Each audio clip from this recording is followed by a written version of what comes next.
Hi, I'm Lisa Loftman, coordinator of the Spartan Resilience Training Program, which is a health promotion and engagement program brought to you by the Division of University Health and Wellbeing. In this video, we want to just focus on a summary of those skills so that you can get started right away using a scaffolding for resilience to help you navigate whatever you're up against. So the 6-word framework, I'll go through it and then I'll explain it a little bit. The 6 words are acknowledge, honor, release, relax, reflect, resolve. Let's take them one by one. You want to acknowledge what's happening. You state clearly what happened or is happening. Then you name and allow yourself the full range of human emotions. Not emotions that are just based on that gender coding that tell you that if you're a female identified person that you should feel these feelings and not these feelings. And if you're a male identified person, then you should feel these feelings and not these feelings. But to actually, from like a non-binary perspective, allow yourself to name and feel and honor the full range of human emotions. And when we do that, we allow the emotions to come through, we feel them, they inform us sometimes, and then we can let that process. When we metabolize an emotion, it doesn't stack up. It becomes something that moves through us more in a more flowing way and allows us to not have residue. So I'm going to acknowledge what happened or is happening. Just take a minute to name and allow for yourself what you're feeling about that. Then in a moment, you want to become willing to release the experience that you're creating about it all right now, and give yourself permission to let yourself release it and allow your thoughts to clear and your emotional field to settle.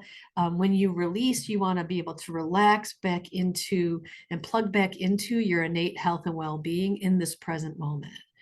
And that allows your nervous system to go from fight flight, where you might have just been a minute ago, back to being very grounded and in a place that you're able to have the wisest connection with your own wisdom and also to be socially connected with other people.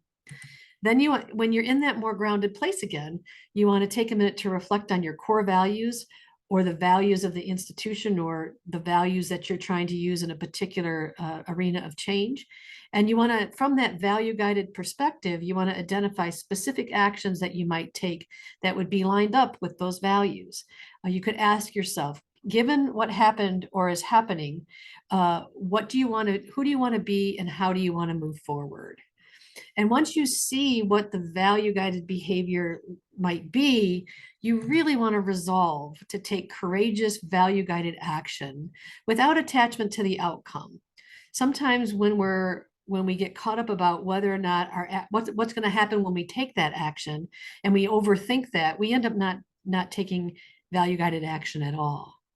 So we acknowledge, honor, release, so that you can relax, reflect, and resolve. I just want to say something about releasing. Releasing, you can think of it like if you're driving in a downpour, your windshield wipers would be these skills, right? They clear the rain away so that you can have a moment of clarity, perception, respite from it, right? And then you would relax. The windshield wiper doesn't stop the rain from falling. It just gives you that space to reset. So you could think of this in three sets. You want to acknowledge and honor. You want to release and relax so that you can reflect and then resolve. That's the 6-word framework. It started as a 3-word framework. We had relax, reflect, and resolve.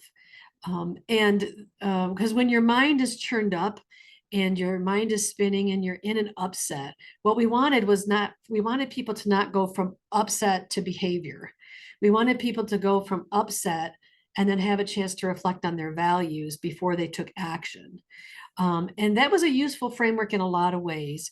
But over time, we realized that something very important was missing. And that is that it really is critical that we learn how to name and metabolize the unpleasant but necessary emotions that are happening for us. It's important for us to be able to be intentional with the first three parts of the framework: acknowledge, honor, and release.